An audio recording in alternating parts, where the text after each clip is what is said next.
The views and opinions expressed on this podcast are those of the hosts and guests as individuals, and do not necessarily reflect those of advertisers or sponsors. This show is intended as entertainment and commentary only. The producers strive for verisimilitude, but nothing said on this podcast should be taken as fact by the listener or viewer without performing due diligence.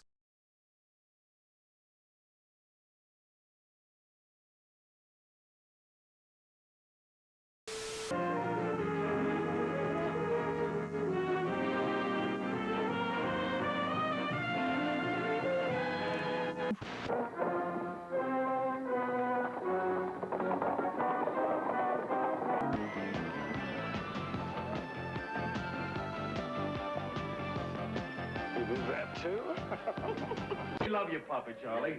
Really, really love you. We love you, Papa Charlie. Haven't you got another pew not so close to the band? How about that one over there? Sorry, sir, but it's reserved for members of the immediate family. I know you're tired of Next, on a very special Keep Your Hat On.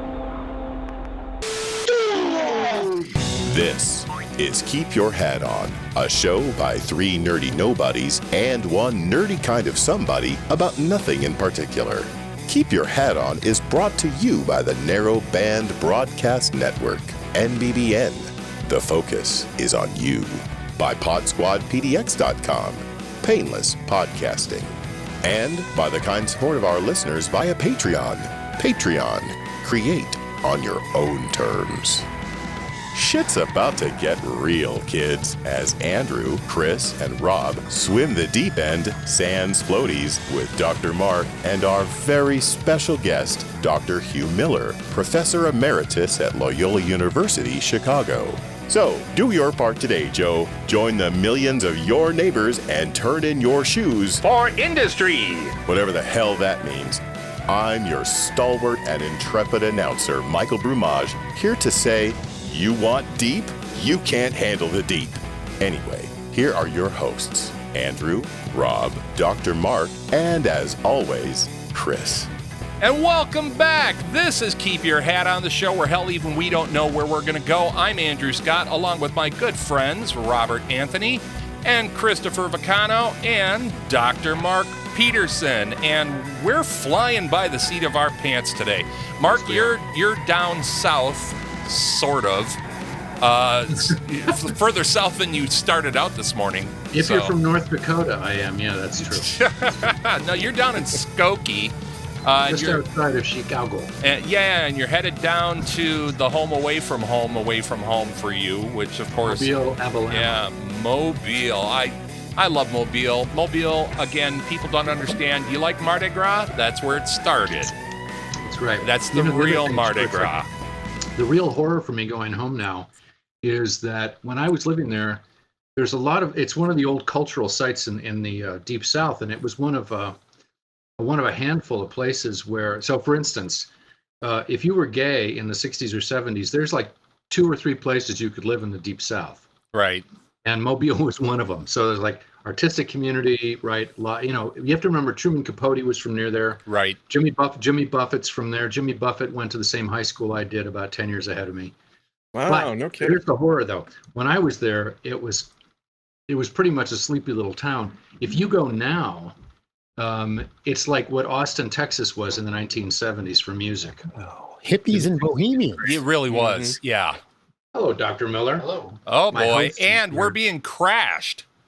We're being crashed by yet another PhD. We're being bombed. Because Mark is an invading party right now. So many doctors there. Right. Here we go. Invasive species. Oh, he's got a stool. We are welcoming Dr. Hugh Miller. Yes. And wow, there we go. Dr. Miller, it's an honor to meet you. I'm Andrew Scott. The guy with the hat is Chris Vaccano. The guy with Hi there, no pleased hat, to meet no you. hair is Robert Anthony, and you know the dummy sitting next to you. He does. But too well. Yeah. yeah, Mark was just going over his plans on heading down to Mobile again, and it's pronounced Mobile. Thank you. Hey, Yeah, it's next door to Stabile. right.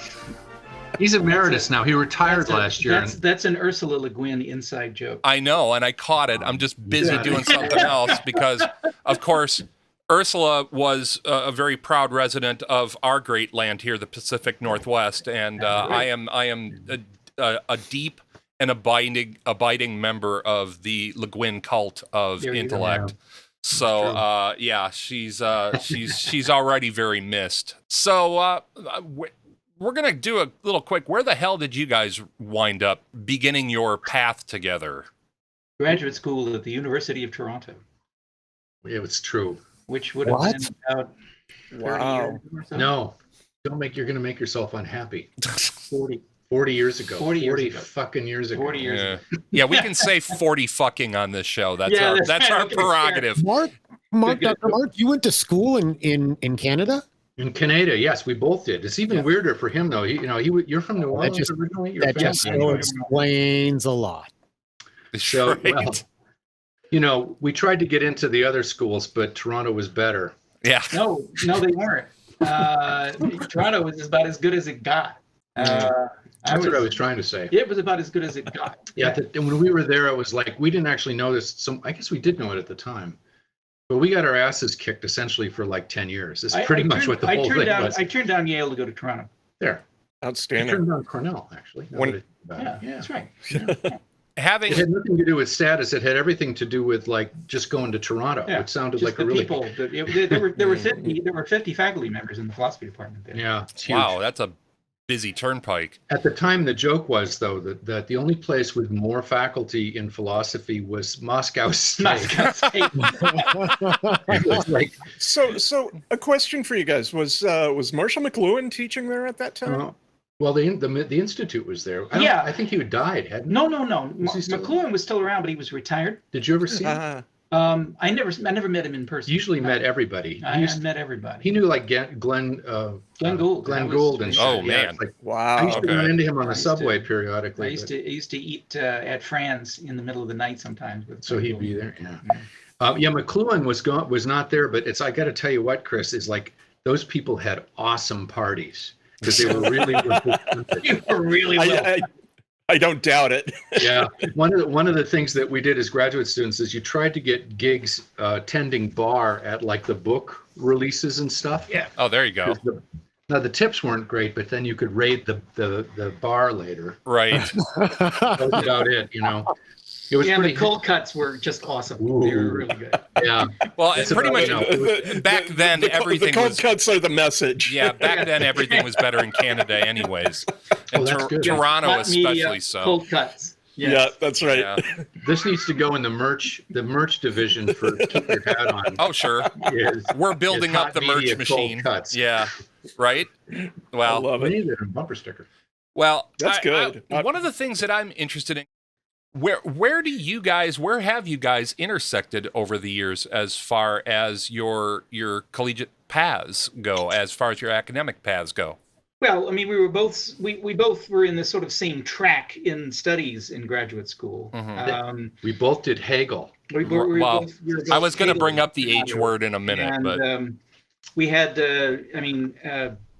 Mark was sent up to Toronto by his professor at University of South Alabama. Yeah, Bob Perkins. And I was sent up to Toronto by my professor at Yale, who was Louis Dupre.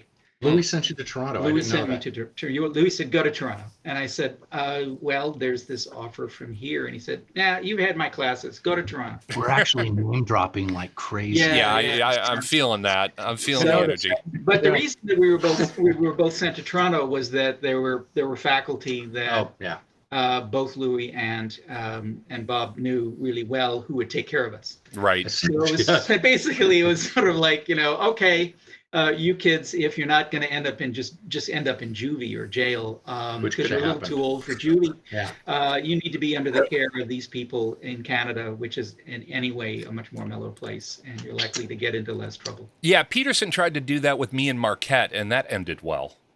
At the time, well, it was the 90s. Yeah. Yeah. They were still, they had a great department then too. They had a great department. I was not prepared for their greatness. That's what the issue was. And I'm sure that's right. But I should share you is that none of this actually matters to Hugh and I. What really matters was at some point during some TA meeting when we were first thrown together, one of us said shoes for industry. That's the secret password. And I don't know if you guys do this, but it's Andy does this. That's how we first kind of ID'd each other as well, was shoes for industry. Yeah, see, Andy heard this too, but I don't know if you other guys do this. It's like, the Firesign Theater cult. All of my best friends, all of the people who I still talk to, were Firesign Theater addicts. The people I allowed to stay in my life must pass under this bar. Well, okay, now I'm gonna do some more name dropping, which is that I used to sing in a choir with Phil Proctor. Ooh, wow! Oh wait, Hugh, what choir? The Yale Russian Chorus. Yeah, fuck yes. Remember that in all of the records, Phil's the guy with the Russian. He does all the Russian, right? Well, that's how he was among other things a Russian major as an undergraduate.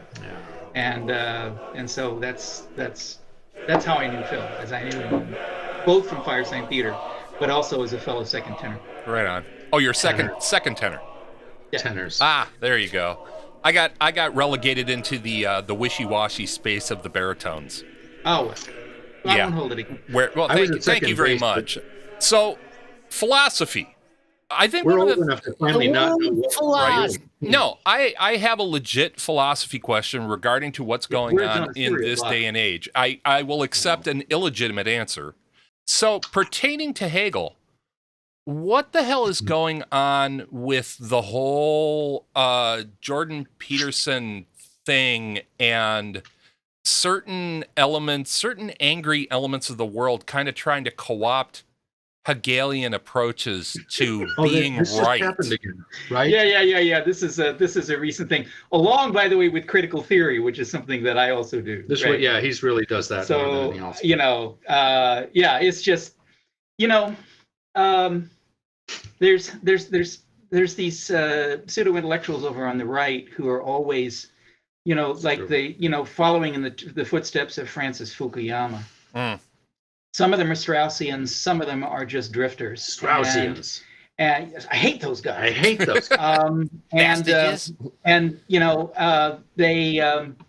They're always digging up stuff and throwing it at the wall and seeing if it'll stick. Right. So you get these people who are, for instance, AOC is left of center. And so that means she's a socialist, and socialism means communism, and communism means Marx, and Marx means Hegel. Because any further back than Hegel, and you start getting into people that they want to hang on to, like Rousseau and Hobbes and Locke. So they just start taking names out of this, and then they just go to a couple. They look up some. They don't even look up secondary text. They just look up blogs. Look on Wikipedia or blogs, and websites that are in all caps, and then they just throw the stuff at a wall. The whole business about like critical theory, Adorno, Horkheimer, Habermas, those people. Yeah. Clearly, they're a Marxist school, which is of course evil. But then from there, you take the word critical and you do another Google search and you get critical race theory. Okay. Our friend. And then our fellow graduate student, Charles Mills, who's one of the founders of critical race theory, comes up. Yeah. And he's black. And he's got a funny accent because he's from Jamaica. So, wow. A new target to slag off on. No, I don't think that there's any philosophical substance to any of these hot takes on Hegel, on critical theory, on critical race theory. Usually the quickest way you can tell when somebody's bullshitting with Hegel is they say, well, Hegelian dialectic is this thesis, antithesis, synthesis thing. And of course, we just have meltdowns about this because it's like, no, that was Fichte, who was a a big wheel, about 10 years before Hegel and Schelling got together and started doing stuff in the early 1800s. So not only is that a kindergarten level understanding of Hegel, but it's also incorrect. It's not Hegel. No. That's hilarious. Don't be. Weren't we paying attention in Romper Room? These are the don't be's. Right. And actually, I shouldn't. I should be nicer to kindergartners. Yeah. I mean, it's the Cliff Notes version. Right. Yes. You are. As Mark Twain used to say, that saying that humankind was descended from monkeys was a base slur on the monkey race. Yeah, that's right. I guess like my flagging off kindergartners unacceptably. I guess the kernel of my question though is, why is it always the German school that gets trotted out? Oh yeah. So we can. German means difficult. That's where I was going to go. The other thing, I saw this. It even came through little old West Bend. Hugh was at Loyola, so it's like in a real place. But I was out in the country. But even out there, we had this was about 3 or 4 years ago, where the Frankfurt School as a name sort of started to show up in the right-wing media. Right. Yeah. And it's like, it's like he does those guys all the time, and it's like, if you don't read Hegel pretty much as well as we do, reading the Frankfurt School is brutal. That critical theory stuff can be really tough. Well, it just showed up. So, but it was what he said is the real reason is like it's so incomprehensible that you can get away with saying essentially anything so long as you use the jargon. Yeah. And nobody can tell if you're right or wrong. Yeah, it's the Scrabble Shapiro theory of argument. Well, yeah, okay, Shapiro's better. I was going to say it's the Scrabble By the way, version of nothing philosophy. gives me more joy than memes which drag Ben Shapiro. I'm here to say I am here for those. There are a few of them, and there's millions of them. I mean, this guy owns himself every single day, and the memes are precious. The other thing about German culture, of course, is that contemporary German culture is. On the right in the United States, a synonym for decadence. Right. And it has been for a long time. I mean, think of the spoofs of Kraftwerk. Right. And and Sprockets on the old Saturday Night Live. We will now dance. That was Dieter's dance party. Yes. Michael Myers at his absolute best. Synonymous with decadence and Marxism and all sorts of things. So. Yeah, I mean, it's easy to go to town on the Germans, and it's the old joke. That's the old joke. Make sure to tell people you love them, but shout it at them in German because life is insufferable. So I'm sort of curious in this conversation, that they find their way to the Germans, and that seems to be a rich fountain of material for them. So where does Nietzsche fall into all of this, and are they avoiding him because he's kind of the third rail? Well, wait, now, hang on. We skipped over a spot, which is that it used to be the French, right? Before Rousseau, and Voltaire, you got all these people slagging off French deconstruction as Foucault yourself, man. Yeah, go Foucault. I love the postmodern French philosophers. So I'm kind of glad that they've left the French alone for a while. They'll go back to the French for sure eventually. And nobody attacks the Italians because the food is so great. Right. And believe me, there are some Italians that rank right up there. If you really want to get angry at people over their political philosophy, that's how I measure who I read next. Is how pissed off I want to be by the ideas presented. Why else would you? The only reason he spent a year or so in Rome, right, at the Rome Center for Loyola, and it's like the only reason he went there was the food. Right. Really? Oh, you were Catholic at one point. I remember that. Well, I am what I like to refer to myself as Catholic malgré Louis. No, seriously, I have a colleague there who wrote a wonderful book, Mario Perniola wrote a wonderful book, which I'm in the middle of translating into English, called Feeling Catholic, Del Sentire Cattolico. Oh, and the opening chapter is Perché non posso non chiamarmi cattolico? Why I can't not call myself Catholic.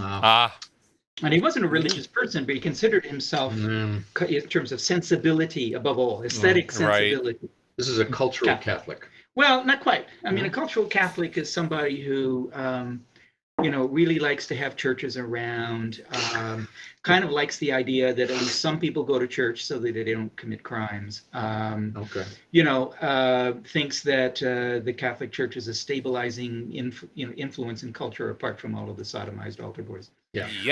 And those sorts of things. That's a cultural Catholic. But an aesthetic Catholic is a person whose aesthetic sensibilities are attuned to Catholic symbology, iconography, architecture, the Catholic imaginary, architecture, stuff like that. And boy, howdy, Italians are really that way. It's impossible to escape. But you were asking a question about Nietzsche, why people don't go back to Nietzsche. Oh, yeah. Well, they had Jordan Peterson jumped right. Peterson, yeah. And the problem is that they do go back to Nietzsche, and Nietzsche is actually really hard to understand unless you read. You have to read Nietzsche very carefully because he's incoherent in all sorts of ways. and he went crazy by 1889, right? But he was all over the map. He wasn't a philosopher; he's a philologist, right? He was interested in word origins, and that marched a lot of the rest of his work along. And so he's really easy to cherry pick from. But the other thing is that he's got so many passages in his works where he slags off just the very people who are trying to do with him what they're doing. The best part is, like, if Jordan Peterson actually read him carefully, he'd have to kill himself. That's right. It's it's one of those cases of running with scissors. There's a wonderful letter that he wrote to Franz Overbeck, his theologian friend, just before he went mad, saying, on a postcard, just saying, "Dear Franz, I am just now having all of the anti-Semites shot. Yours truly, Friedrich." Kind of hard to wrap that in candy. Right, there we go. We got one out. So, well, I tell you what, everybody, we're going to take a quick break from this deep dive into Plato's Cave, and we will be right back on the Narrowband Broadcast Network. I'm Andrew Scott. That is Chris Vicano. That is Robert Anthony. That is Dr. Mark Peterson. And that is Dr. Hugh Miller, emeritus. And God knows we don't know where the hell we're going to wind up. So stick around. We'll be right back. Ty, come up with something to say. We've elbowed you out of this so far now. We've been laughing. We'll be right back. Really.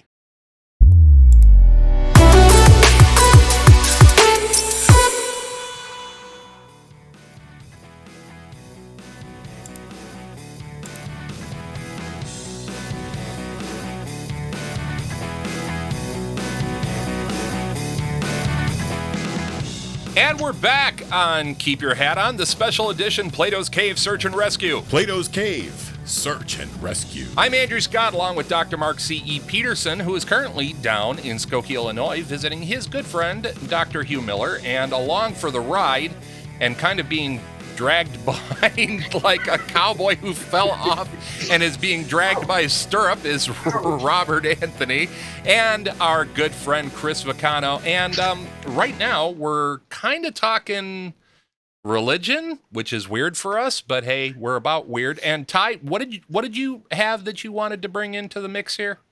Well, I just wanted to, it's not a new question. And some would say it's one of the oldest questions. It could be one of the oldest questions. And the question that I want to talk about is, when does a philosophy become religion? What's the difference between philosophy and religion? It went the other way, didn't it, historically? Yeah, wouldn't you think? I think philosophy comes after religion. Yeah, people had religions before there was philosophy. And in fact, you could probably say that you can't do philosophy until you had some religion first. It's possible. And we're not going to do that whole bifurcation of splitting spirituality away from religion. And that's a very recent thing. The jargon of spirituality is something that Adorno would have hated. Yeah, it doesn't make any sense. But it's very recent, Yeah, it's very wishy-washy. Well, it doesn't have to be, but it is. I mean, you could say that Zen Buddhism is a form of spirituality, but as a practitioner of Zen, you would be sitting here going. Yeah, and full disclosure, Robert and I are both part of a couple different Zen sanghas and have been doing the Zen thing for about 20 years for me. Yeah. And that's where this question comes from. It's a question from the cushion, as we used to say. Yeah. Yeah. Is something like Buddhism a philosophy or religion? Oh dear. So I'll go first. You can jump in. I've just gone back, since I can't make any sense of this question much anymore. So what I've done is I've just gone back to what the words originally meant, right? Which was religion is anything that sort of links you back to whatever you consider to be the ground of your existence. Yep. So this sounds unbelievably broad, but once you start applying it, it makes a lot of sense of things, right? Yeah. And so, having said that, so when I look at like anything that's practiced over time seems to become religious because it's linking you up with something that's the ground of your existence, whether it's a cushion on the ground, like literally, right? Or some other, whatever else it is, right? A flying spaghetti monster, for instance. Amen. Ramen. Yeah. Sorry, I blew that. You served it up to me on a platter. Wear the colander. That's all I'm saying. Right. Put on my colander's in the other room. Sorry, you're right. Having said this, now what is interesting is in philosophy, and this is like our analytic brothers and sisters, who is not there. You go. Who is not us. I have a colleague who does philosophy of religion. Went to Madison. Oh. Anyway. Who will insist that Buddhism is not a religion because it doesn't have a transcendent God, and that's the basis for religion. And of course, now if you do that, that means that essentially Judaism, Islam, Christianity, most of Hinduism, and chunks of Hinduism, and the Zoroastrians, I guess, and the Baha'is aren't religions.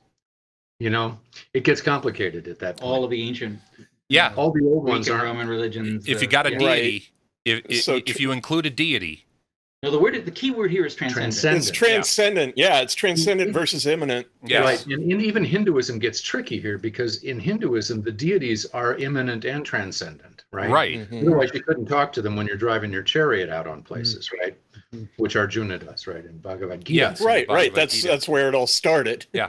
So you can't really do that if that's your definition. So, but the real way to answer this, Rob's question, is to start by what the words mean, because if you go around the room, different people will urgently want them to mean different things. I can't even get an answer to this, so this will annoy my friends in religious studies. I've been hanging out with a lot of those people the last 20 years. I can't get a straight answer from them about what a religion is. And what they do is they take refuge in this idea of, well, there's a family resemblance of behaviors which could give us an idea about what religions how you might define them. That's really specific. Yeah. That's what I said. That's a nice wide paintbrush. Yeah. It's like that might not be a bad way to describe it operationally, right? But it's like I still can't pin them down on stuff like, okay, so if there are spiritual exercises which create psychological states which are different from our normal daily psychological states, does that count, right? So I mean, because in Zen Buddhism you get those, right? You get special effects and stuff. Even in Tai Chi, even in karate, you get special effects, right? Right. Yeah, maybe I'm missing this, but it seems like that definition would allow for like being fans of Iron Maiden is a religion. Or if you're really dedicated and devoted, it's a lifestyle. Person, who goes to Graceland every year, hoping to start the religion of Elvis. Okay, so since you've said this, let me you've triggered the memory that made me start to take that idea seriously, Chris. Because you could go, if it's just whatever links you back, then it just goes. You can go crazy with this. But so here's what happened. Andy will get a kick out of this. Well, you've been there. My first year in West Bend, which is an hour north of Milwaukee, up in the Kettle Moraine, I went to Fleet Farm. And it's impossible to describe to people from other cultures what Fleet Farm is. I took Hugh came up once and we walked in and there's like a wall of nothing but manure scrapers. Yeah. And it's a magical place. And it smells of beautiful rubber tires. It's just that. Oh man. Canadian Tire in Canada kind of takes the vibe. Well, anyway, but I'm in Fleet. And I don't remember what I was in there for because this is the only thing that happened that mattered. I'm walking behind this young couple, like young with a baby, right? And they have the babies in the cart. And he's probably 19 or 20 and she's 17 or 18. It was like really young. And I could tell by his hands. I saw his hands before I noticed anything else that they were really beat up. Yeah, so he belonged there. Yeah, he's in the trades or he's doing manufacturing and stuff, and they're taking care of their baby, and they were really adorable. But then what I noticed was they were wearing these Packer jackets, right? Green Bay Packers, because in Wisconsin, fellas, just saying. Cheeseheads. But there's different qualities of Packer jackets, and again, Andy can chime in on this. Yes, there are. And so I looked and it's like, oh, isn't it nice they're wearing Packer jackets? I'm living in Wisconsin now. I had that little moment. But then I started to pay attention to the details. These Packer jackets were the total upscale premium versions with the piped stitching, leather, beautifully tailored, right? These jackets are like a $1,000 a pop. Yeah. Oh, yeah. Oh, yeah. Oh. So, and it's like, they're brilliantly expensive. And I'm thinking, holy shit, these guys paid. This guy's obviously like, working, if he's lucky, he's a union guy working under contract in carpenter or something. But odds are I didn't think so. They look like they lived in a trailer someplace, right? Yeah. But they probably bought them at the Packer Hall of Fame. Yeah. When they went on. They went to Lambeau. Exactly. On the pilgrimage to Lambeau. On pilgrimage, exactly it's gonna right. Get better. Now, this would normally just be an observation about crazed fans, right? The baby, who looked to be less than 1 year old, was also wearing this quality of leather jacket. Wow. And you go, and I actually literally stopped in the aisle, in the paint aisle, and just was overwhelmed by the thought of this. That baby's going to grow out of that jacket like in about 6 months. But so it occurred to me. Grandma and Grandpa bought that jacket. Maybe. Maybe that's how it worked. But it occurred to me. Match theirs. So that's a long way around here, Chris. But that was the trigger. That was like the universe just threw this into my face and went, hey, isn't this interesting?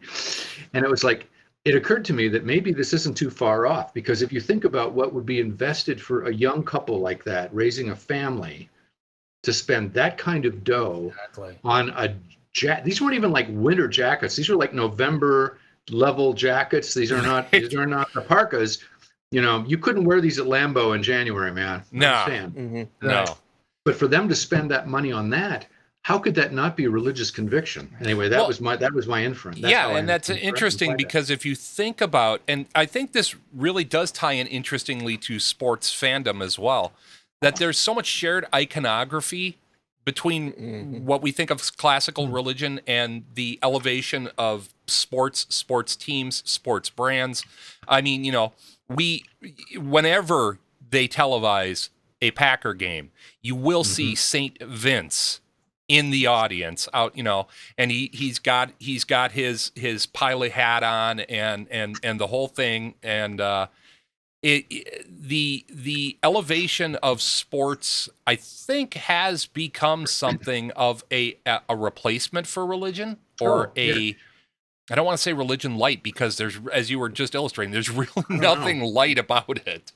I had a friend years ago in architecture, maybe I've been in graduate school, who pointed out that you can tell a lot about a society if you look at the biggest things they build.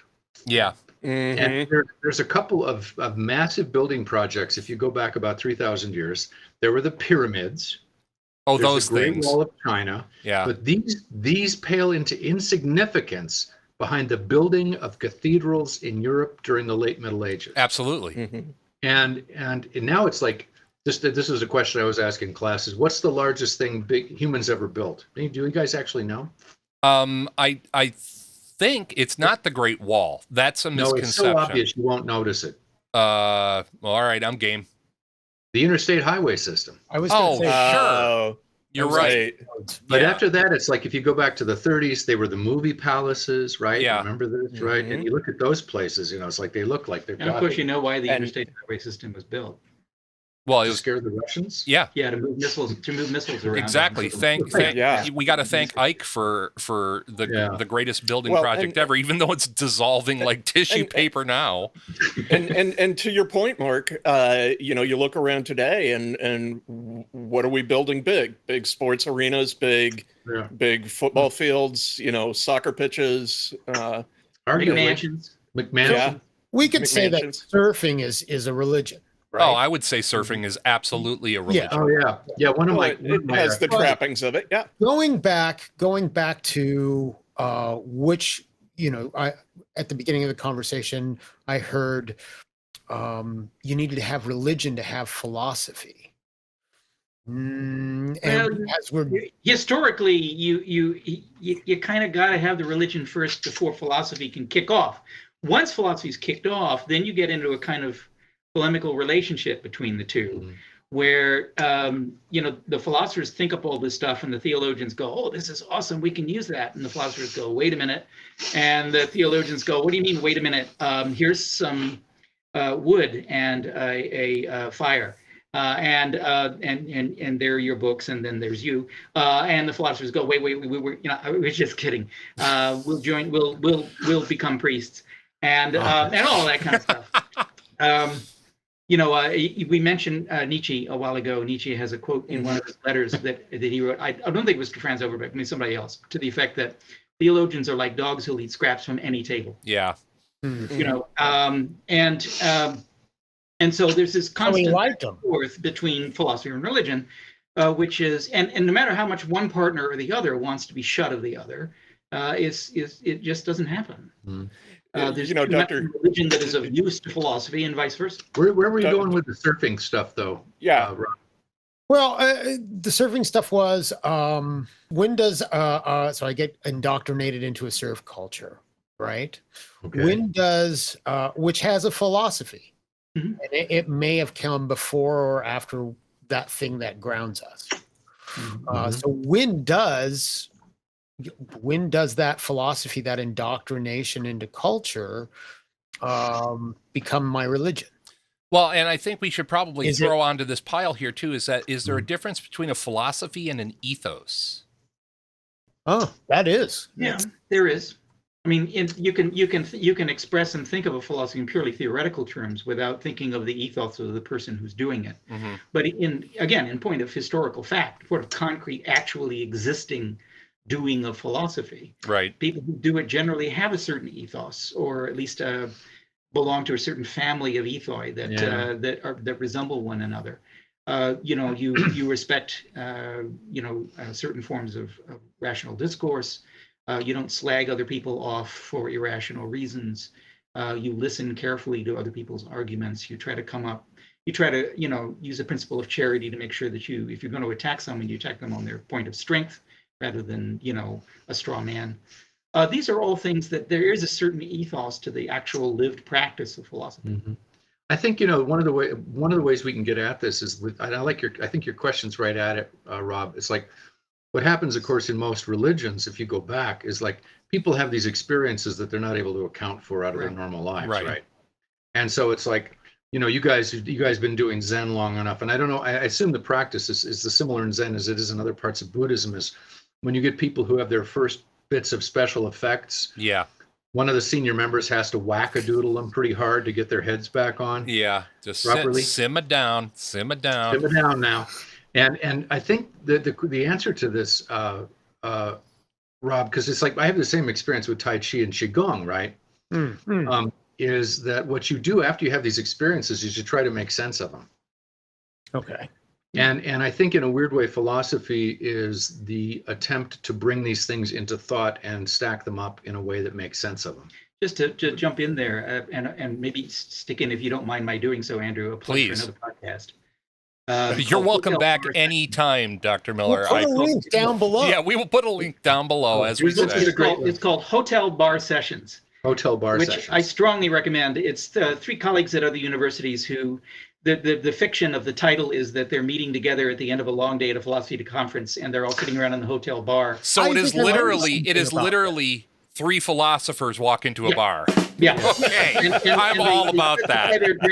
They specify their drinks, and then they talk about the paper they just listened to. My favorite one recently was one that one of them said, the title of this, the paper I listened to was The Eternal Return of the Same, The Eternal Return of the Same. Anyway, they just did a podcast on philosophy and detective novels. Oh, right on. Okay. Yeah. Oh, there's quite a nexus there. Yeah. That's pretty good. Detective novels, and it worked brilliantly. Yeah. I mean, or magic, Right. If you've ever seen the movie The Prestige, Oh, yeah. Right. Big J. Oh, the thumb trick. Dude, We trotted out the thumb trick. You know, the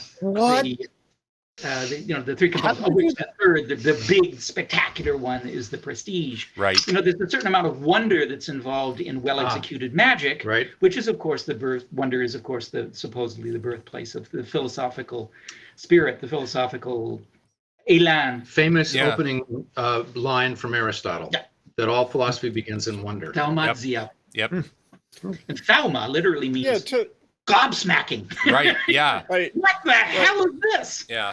You know, to circle back to that original point for just a moment, which came first, the philosophy or the religion? Yeah. It strikes me, historically, I've sort of embraced the line of thinking that philosophy came first and then religion followed on. But you really got me thinking in terms of, well, without religion, the entire field of epistemology doesn't exist. And from there, Literally ethics falls apart. Yeah. And so it is all stacked on foundations of... Yeah, go back a long time. Yeah, well, I really become a thoroughgoing historicist over the years. I don't think that you can really understand what's going on in philosophy in some abstract sense. No, it's got to be a practical you really have sense. to understand the history of it. Yeah. And for me, it always kind of loops back to, and this is the ultimate chicken and egg, is at some point in our past, whether it be Homo sapiens or Neanderthal or somebody asked the first question. Somebody asked why, and why gave birth to both. It was the original egg. And out of that came this double-headed monster that is both philosophy and religion, because they're both attempting to both quantify and qualify the same thing. Why?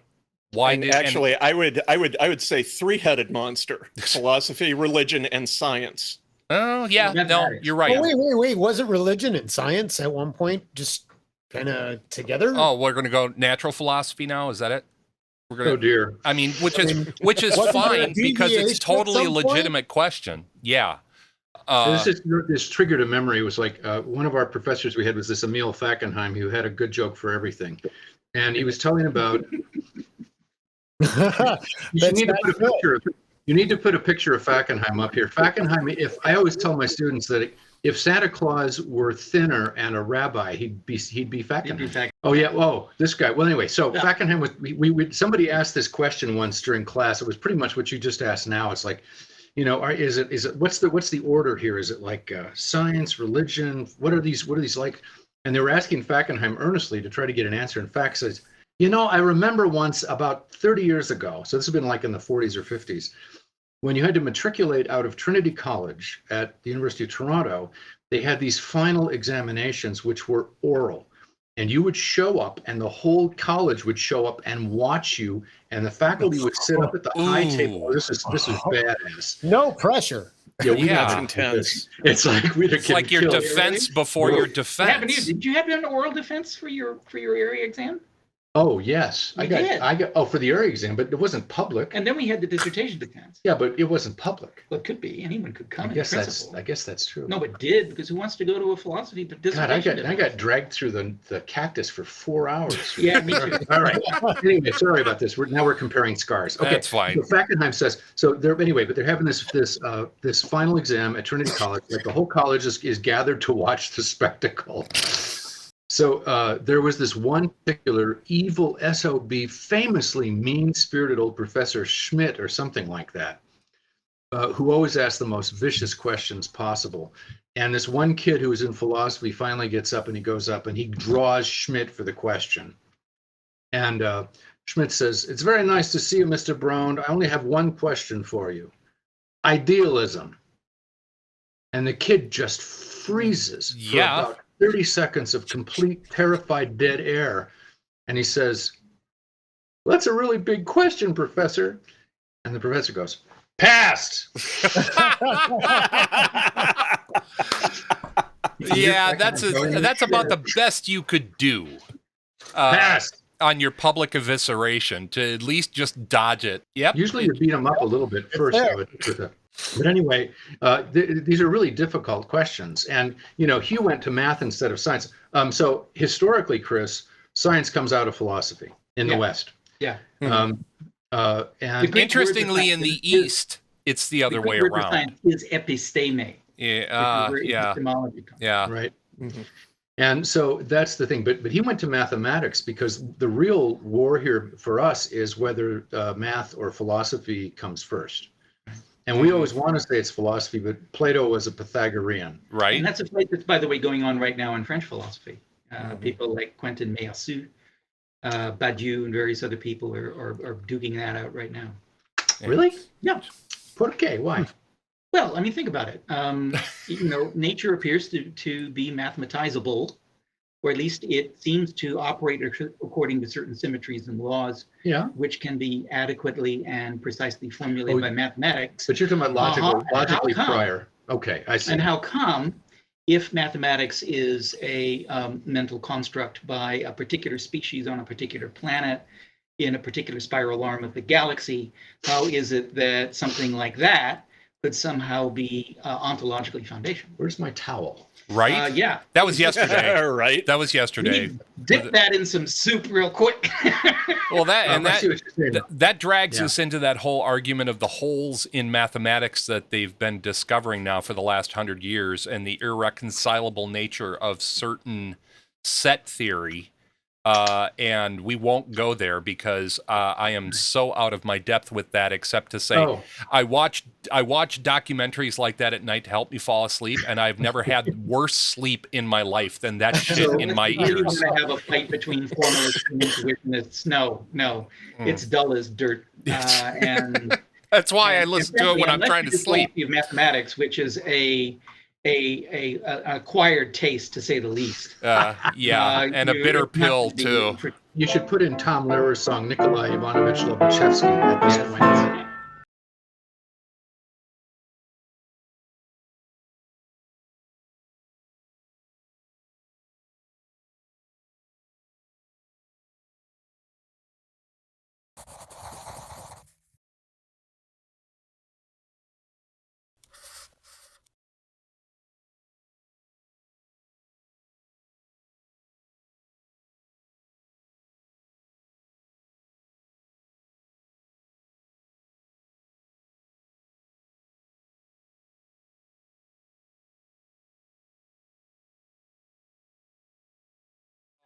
Very good. You were able to bring a Tom Lehrer reference from the last episode into this one. Research. Lobachevsky was one of the first guys to raise questions with Euclid's parallel postulate to find the holes in that particular set of theories. It was Lobachevsky and Riemann were the two guys who raised questions about that made us wonder about it. Made Einstein possible, actually, afterwards. Yeah, if you think about it. And I'm going to think about it and still feel as dumb as I did when I entered in here. And we are going to take a quick break. By the way, none of us were under any illusion that we were actually going to answer the question that Robert brought. Robert, are you satisfied? I got a little bit of I got more of a toe hold, more of a finger hold on it. It's a very difficult but question, you're still hanging ass backwards off of El Capitan. I still think that a friend of mine asked, what's the difference between science and philosophy? My answer was, science wants better answers, philosophy wants better questions. Oh, that's how we're going to break. We're going to break on that. This is the Narrowband Broadcast Network, and you're watching / listening to the madness that is Keep Your Hat On. I'm Andrew Scott. That's Dr. Mark Peterson. That's Dr. Hugh Miller. That's not Dr. Robert Anthony. And that's definitely not Dr. Chris Fackenheim. And we'll be right back after this message. Strap in. It's only going to get weirder.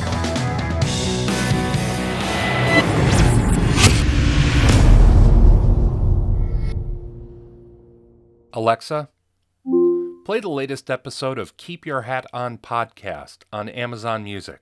Here's Keep Your Hat On from Amazon Music.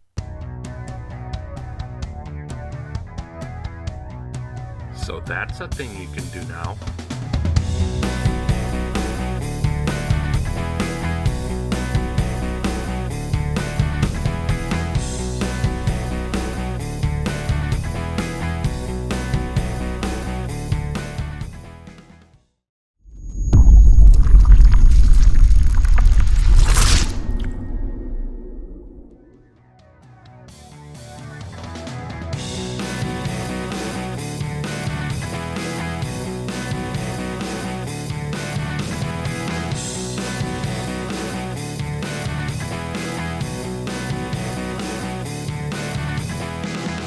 And we're back yet again on Keep Your Hat On, the show where hell even we don't know where we're going to go. I'm Andrew Scott, along with Chris Fackenheim, Robert Anthony, Dr. Mark Peterson, and our special guest, Dr. Hugh Miller, Emeritus Professor. What are you Emeritus Professor of officially? You are. I was for 31 years at Loyola Chicago. You were slinging dirt with the best of them down at, with the Jesuits. Loyola. With the Jesuits. With the Jesuits. I'm an interesting nexus here in that I am a member of the Zen Buddhist community with my buddy Robert. I am a former member of the cult of the Jesuits with Chris and my Catholic background. They're and of everywhere. course, I'm a deadhead and a fan of Jimmy Buffett with Peterson. So I'm the bastard mutt of all things in this weird equation right now. My Uncle David was Jimmy Buffett's scoutmaster, by the way. Oh, right. Oh, wow. Okay. And I'm with you on that. Scout troop. Yeah. And what did he do? I'm with you on the deadhead bit. Yeah. All through college, my battle cry was eat, drink, and see Jerry. Yeah. Right. And one of the longest pervading demands that I have in my declaration of what I want when I die is I go out with them playing Ripple. That's got to be there. But we're going to transition over into another little weird corner of philosophy, I guess. And that's a question that we had kind of brought up on an earlier episode. And who wants to take this, Robert or Chris? I'll do it. All right, go for it, Robert.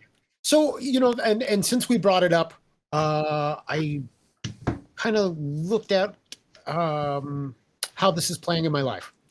And so go with what you know. We got a new couch in the living room, different shape, which called for a different table. Which is going to call for another piece of furniture, which is going to call for a new TV, which is so we're replacing things, and comes back to that question. You're upgrading things. Yeah, upgrades. Sure. Yeah, upgrading, swapping out. That's how capitalism works. It's all about the upgrade. But whether it's a computer or a car, or a motorcycle or a ship, if you're replacing components one at a time, or it could be rats in a cage, right? If you take the one rat out of the cage and put a new rat in, right? When does it become a new thing? Does it become the new thing? When is the car no longer the same car you bought? When you change the VIN number? Yeah, and this is drilling down into the science of systems. Yeah, and every molecule in your body has been replaced a number of times. I was going to go there eventually. Right. Yeah, I think it's like every 7 years. Something. There's various different metrics for various different parts of your body. Yeah. I'd like to jump in here because I've been thinking a lot about this since we first talked about it on our production meeting, and really sort of exploring the mental, kind of the black box of the question. And where I think I come down is if you start with a strict definition, let's take a car, for example. When you drive it off the lot, it is a specific set of components that are combined to carry out a set of functions. So my line of thinking is when you change one of those components that is dedicated to one of those functions. So, not hanging an air freshener in the car or changing the seat covers, because those are reversible changes and they don't apply to the function of the car. But say you change a windshield wiper or you change a spark plug, you've taken that first bite of Costco's apple and it's a different thing. And that doesn't even speak to the whole phenomena of let's ruin the car by putting a spoiler on it unnecessarily, because that's an addition to the original system. And that was an invitation to you, Mark, to jump in. I'm just writing that down, Chris. Oh God, Chris, have you fucking opened a can of worms? Peterson's writing your shit down now. Nice knowing ya. He'll be back. Yeah. We're at his house. Yeah. So there's stuff going on upstairs. We'll bring him back in here. Right. Yeah, the first bite of Costco's apple. That should be like a philosophical principle of some kind. We haven't figured out what though. The weird thing though here, so it's like we were talking about macro and micro a minute ago. It's like, so let's, I don't know if we can refine this, but since every molecule in your body is changed over on its own, right? This is just how it works. Cars are going to do that too, right? I mean, cars shed molecules. Yeah, they'll do it at a slower rate, but well, much slower, right? But in the meantime, it's like they're also transitional, right? And there is this kind of weird presupposition that there are things that are essentially what they are and never change. But I'm not sure there's such a thing as that. Is there anything that doesn't change? Change. Wow. Wait, yeah, that's it. That's a good answer. Let me pull it again. Let me pull a little historical thing on you. I don't know that this question could even have been formulated, much less answered, before the age of replaceable part technology, which is a modern thing, right? Industrial. Before the industrial era. Yeah. I mean, what was the first, does anybody know what the first device, the first technological instrument was in which replaceable part technology was used? Wow. Yeah, that's a deep rabbit hole. Yeah. Oh, it was guns. I think of firearms. Yeah, it was Smith and Wesson, right? Yeah, it was. So the idea was that if you wanted to kill more indigenous people, you wanted something where you could replace the parts when they broke rather rapidly. Before that, what you had to do was, basically every firearm was uniquely built. I mean, the barrel was forged, it was bored, the flintlock was cast in a sand mold, and then it was filed and put in place. And if one of those things broke, you took the pieces back to a foundry, and they would make a mold and they would recast it and they would put it. And so technological devices were objects of craft. And nature was considered a craftsman. So there was an analogy between human craft and the craft of nature. And that was the sort of way of thinking of things that preceded our age.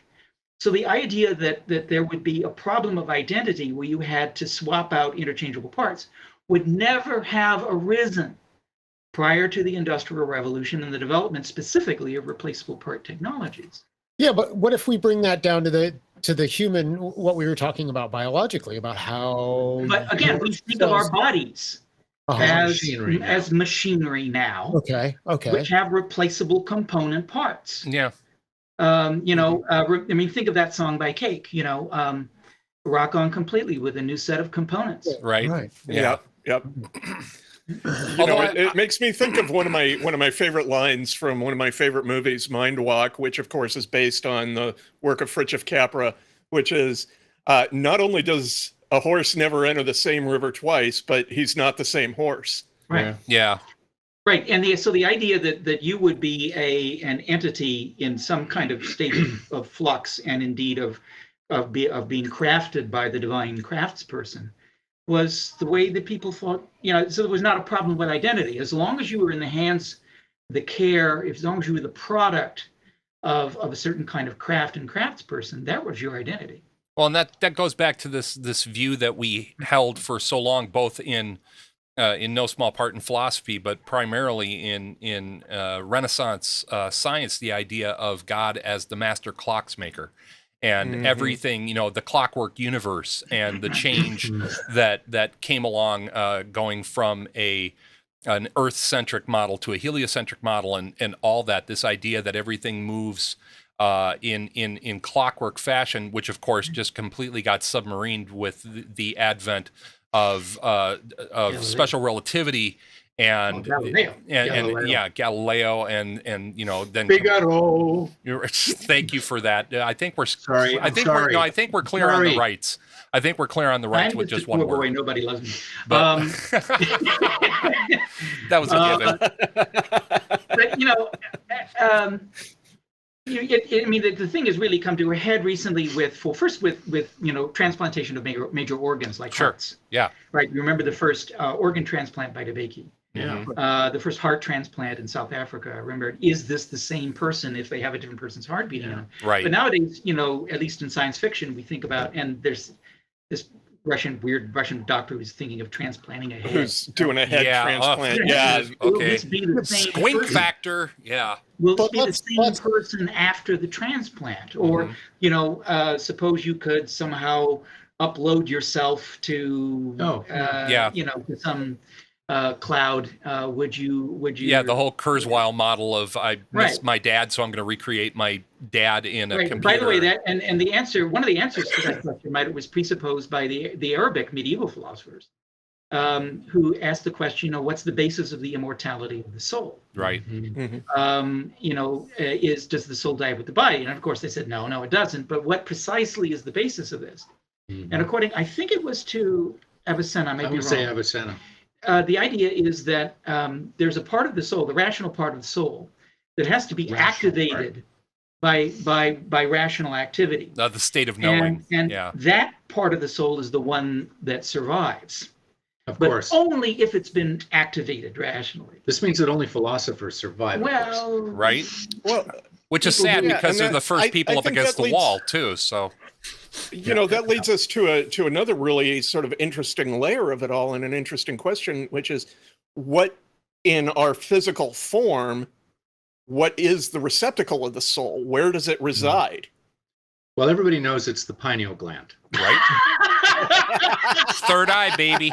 I've read Lovecraft. Right. Have you guys, by the way, you just triggered this. Did you guys see the first season of Altered Carbon on Netflix? I dipped into it and backed out, and I know that I have to go back. The second season lost me completely, but the first season, I thought, this is going to be stupid fun. But no, it was a wickedly smart show. That first season's really good. The second one, you kind of have to start watching one right after the other to keep. I'm going to stick my neck out and say I loved the second season, but the first season was definitely the better of the two. I want to make this all more complicated, please, which is our disposition. But there's sort of two famous conversations philosophically that this touches on, which has to do with personal identity, right? Yeah. And in the West, it's in David Hume, where Hume walks through this question about whether we actually have personal identity or not. And this goes back to the question about what does it mean to have a soul and so on. Yeah. And Hume just sort of walks through it. And what he comes down with is like, if you go looking for yourself someplace, you can't ever find it, right? Yeah. Because it's like, we just did it. This thing has changed over many times. I'm back. I blew out a disc a couple of years ago, and I got back on the track here about 3 weeks ago. And on Friday, I overtrained horribly. So Saturday, I learned all about being in my 60s. Thanks a lot for that road sign. So that's a concept that I can definitely wrap my head around. It's coming. This thing is changing all the time, right? So you can't your personal identity isn't this thing, right? Mm-hmm. And the other thing is, like, you start to examine the contents of your consciousness, as you boys have spent some time doing. What you also notice is that there's no self in there either. There's no thought of a self that you can. No nose. There it is, right? No discernible. Yep. Yeah. No eyes, no ears, no nose, no tongue, runs no this mouth. out. Now, what's interesting about that is that this is a 17th century. 17th century? Hume. 18th century. Yeah, 1700s. If you go back to the questions of King Milinda in Buddhism, Nagasena in that set of questions gives this analogy of being of a personal identity and a chariot. Yeah. And he says, so like, if you take, when does a chariot stop being a chariot? And so, Rob, this is sort of a way to get at the question about replacement parts. Yeah. So like, what if you just start taking stuff away from it? When does it stop being a chariot? If you take the wheels off, is it still a chariot? You kind of go, sort of, and if you take the horse away, is like, it's sort of. And the question then is, at what point does it stop being a chariot when you take stuff away? That's an interesting way to rephrase this.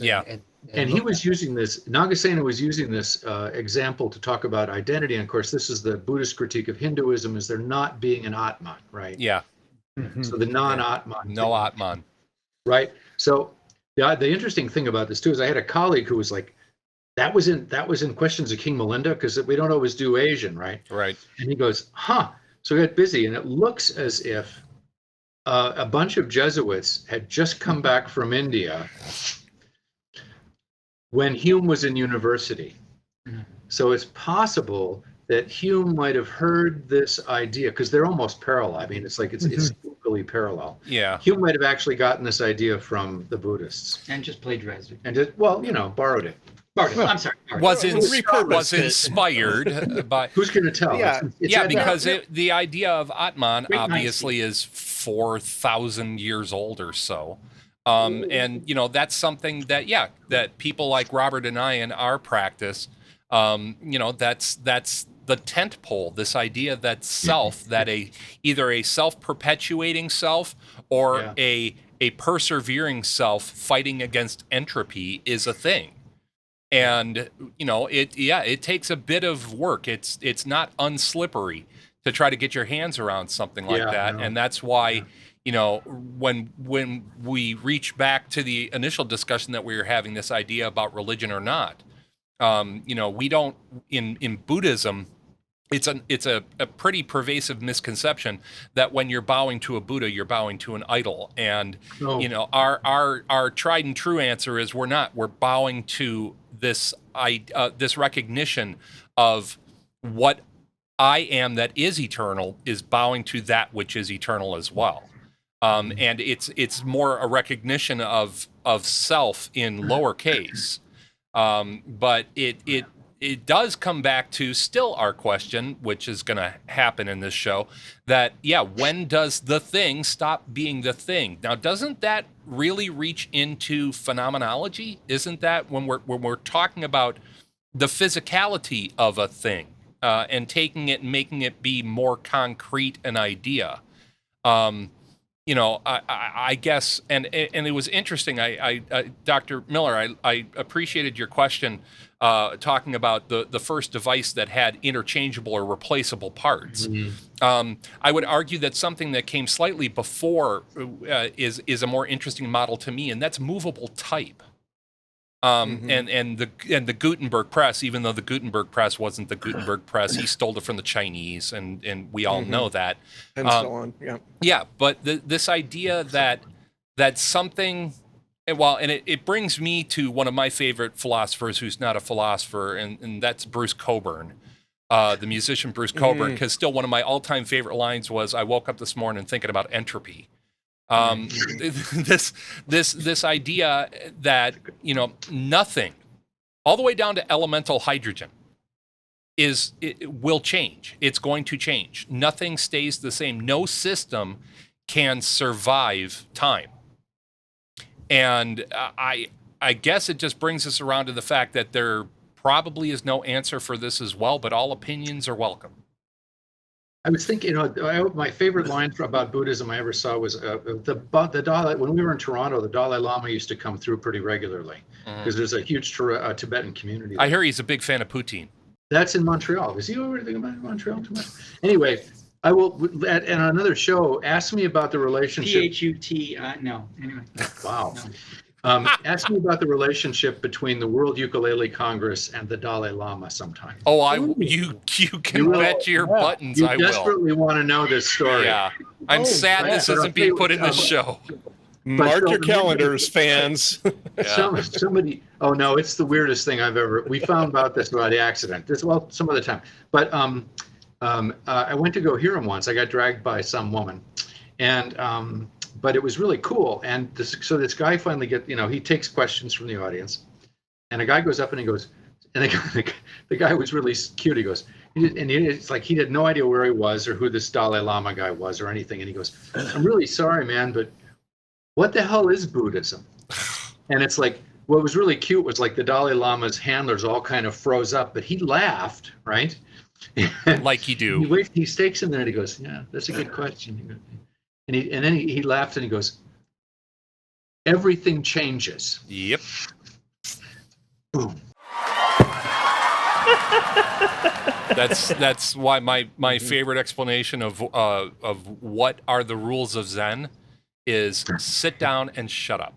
Which is harder than it seems. Oh, personally, find a lot of humor in Suzuki, who Oh, yeah. sitting down at retreat at a session, and The he didn't say crooked cucumber.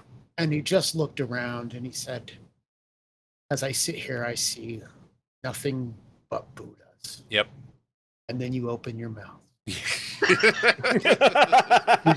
you get to see him?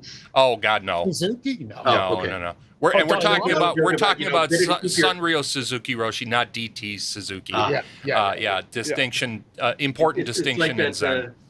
that old joke about, it's better to keep your mouth shut and have people think you're an idiot than open it and prove them Prove right. everybody right. So Prove everybody right. Well- on that note, I'd like to circle back for a moment to your talk about the chariot, because you got me thinking about a whole new layer to the question, which is, what if you don't change any parts? You don't change the wheels, you don't change the harness, but you change the function. So you attach the chariot to an ox and you load it up with bricks. yeah, It's no longer a chariot, is it's it a cart. Yeah. Or if you park it in your living room and fill it full of books, is it now a bookcase?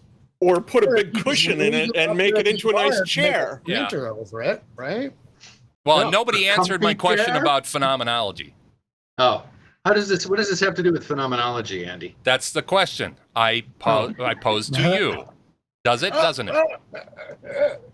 Well, I think what people tend people tend to lumber phenomenology with all sorts of impossible demands. It's a very big word. Yes, it is. Which is fun to it's sort of say. like we're gifted with some kind of phenomenologists, and I've practiced the discipline now for many decades. As if we can sort of sit here and go, and suddenly see into the very essence of a thing, Right. and then just lay out this devastating account of what the thing is and its very being, and everybody will go, oh, this, existentialia, and Hold their The Z. and hold their cigarettes like this when they do it. Yeah. And it's not that. You want to know? You Right. want to know. You want to know. You do.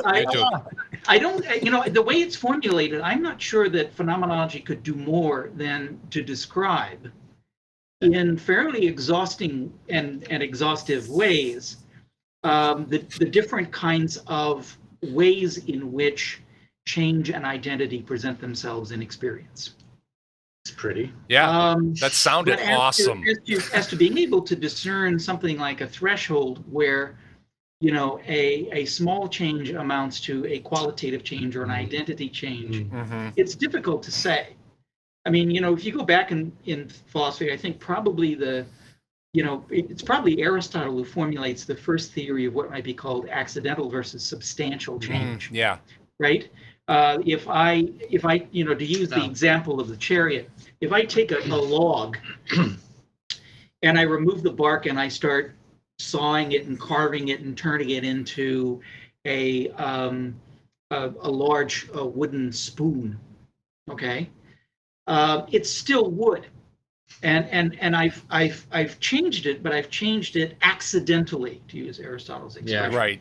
But if I take that log and I set it on fire and I burn it until it's nothing is left but ashes and smoke, then the log has undergone substantial change. It has been destroyed, and the hylitic, the matter substrate of it has been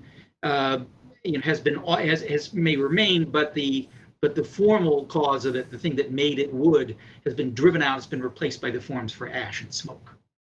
So Aristotle is probably the first to formulate a theory of change, which means I think that being able to give an account of when something ceases to be a thing has to do with the question of what constitutes the identity of a thing and its perdurance. Yeah. Right. What makes a thing be and persist in its being as what it is. And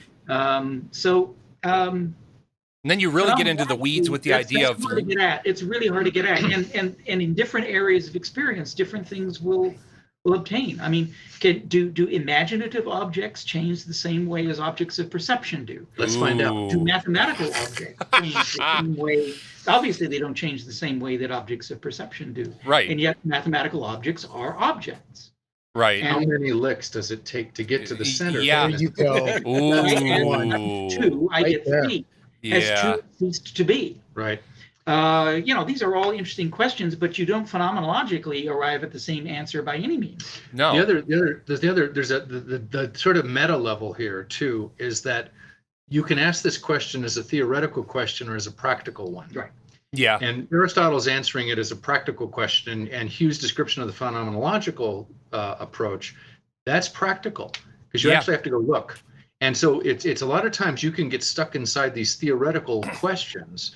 So like, how many molecules does it take to remove, from Rob here until he stops being Rob? And it's like, there might be something wrong with that question. Yeah. Theoretical question. Yeah. I prefer when it comes to that, when my cells have all regenerated, am I a new person? What are you, Rob 5.0 by about now? Yeah, by now. No. Yeah. Yeah, with upgrades. Yeah, please don't take anything away from me. All right, you just made my whole head explode, because Heisenberg came wandering into the back of my brain and said, "Well, yeah, but you look at something and you change it." Yeah. So, but yes and no. But that's sort of what he said. The real problem is that there's nothing wrong. This is what drove Einstein crazy, because Einstein came at this with a sort of theoretical model about what the mechanics of the universe had to be like. The black and white view of it. Yeah. And Heisenberg just shows up and he goes, what's interesting about this is, like, if you're trying to bounce, if you're trying to look at an object, a wrapper, you can see this because you bounce a photon off this thing. The photon goes into your eye, and then there you go. Well, this is really big, right? If you try to bounce a photon off a subatomic particle, the photon obliterates the thing. Or an electron. Right? Or even that. Yeah. And or X-rays and so on, right, down finer scales. And so here's the thing about this, and people always mistake this. Scattering. The scatterings of Africa? Scattering, no. Not scatterlings. I know. So, that's why I threw it at you. Firing photons at Africa, you're not going to get much. Not a lot. So, but here's the deal, is like, the thing with Heisenberg is, like, there's nothing wrong with the universe. The universe is fine. The problem is, and this is what Heisenberg brings into this, is our ability to measure it is problematic. Yeah. Mm-hmm. Well, that's one interpretation. That's not that's the one that's the right one. So, Yeah. so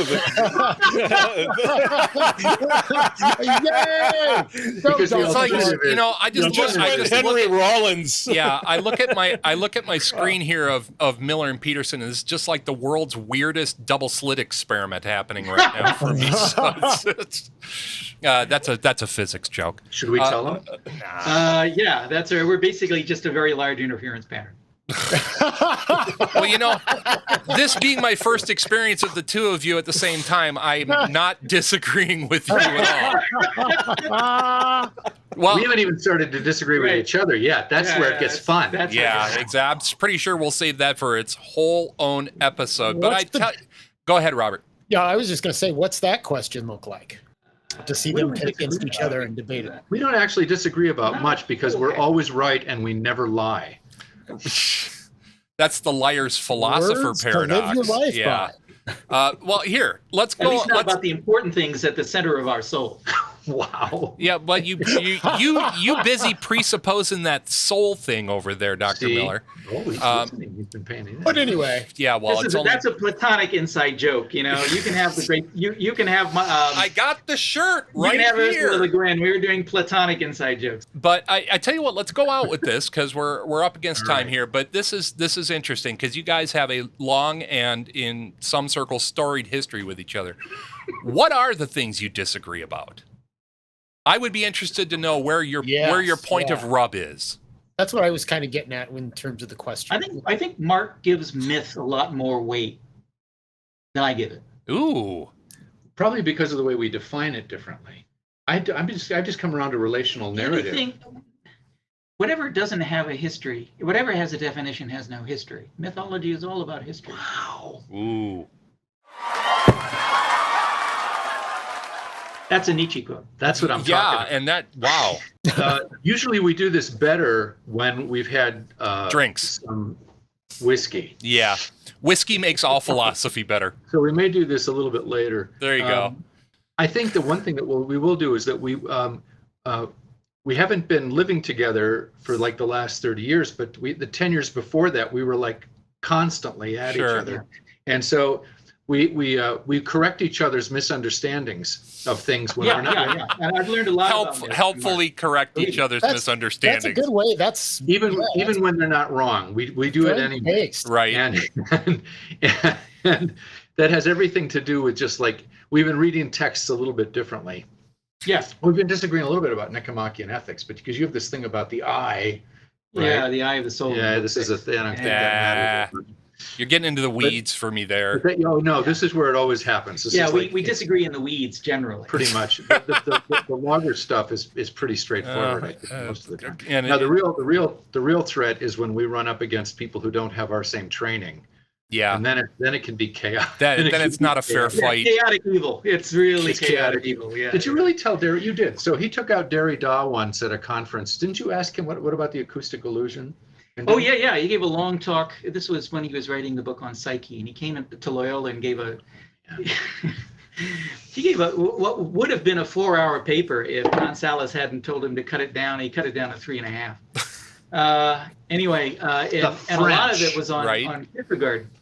Oh. And afterwards, I was walking back to the department with Derrida, and I said, well, you went on about Kierkegaard, but everything you were talking about, Kierkegaard talks about in the fragments under the title of philosophical fragments. Yeah. And he said, oh no, it's not that. I said, I think you should read that part of the book again. Sure enough, he did. Snap. One jokes here about the French post-structuralists is like the only reason that there's such a thing as French post-structuralism is that none of them read Danish. Well, here we're gonna end on this. This is the most important question, and this does touch back to Kierkegaard in Vino Veritas. What's for dinner, guys? Ooh, this is the cook, man. Yeah, we're probably going to have straccetti con la rucola, which is sort of beef skirt steak fried with arugula. Yeah. And covered with shavings of pecorino. Pecorino, not Parmigiano. And then we'll have some bucatini cacio e pepe. Oh, sounds like a plan. And a salad. Cacio e pepe, you have me a cacio e pepe. Jeez. Good stuff. Anytime. Oh, wait. I'll be on the next plane. Solid Roman food. Cheap. Cheap is the best kind of food. To this day, I instructed my kid and everybody else in it that the best meals I've ever had in my life were served to me on a paper plate cooked out of a tire iron. That's where my palate is. Yeah, exactly. Food, man. Well, listen, Dr. Miller, thanks so much for jumping in and joining in the madness. I think we've probably made everybody's lives both a little bit richer and a little bit worse for wear. Thank you. Thanks for and again, we'd love to have you back on anytime we can sucker you into this mad venture of ours. We'd appreciate it. Okay. But gosh, people, that's kind of what we got time for here. Wow, that's miles away. Yeah, make out of it what you can. And, again, do us a favor, try to help us out a little bit. Tell your friends about the show, click, and subscribe down below. You can help us out on Patreon. But until next time, this is Andrew Scott. That's Dr. Mark Peterson. That's Dr. Hugh Miller. That's Chris Vacano. That's Robert Anthony. And remember, keep your hat on. We may end up miles from here, like we sure as hell just did. Thanks a lot, folks. Wear your mask. Get your damn shot. We're coming out of this thing. Take care of each other, and we'll see you again next time. Bye-bye, everybody. Holy crap, that sure was a lot to unpack, wade through, be dragged through. Anyway, you made it. Way to go, fellow hat wearer, or, I don't know, fellow mammal. Well, there's a chunk of time you can't get back.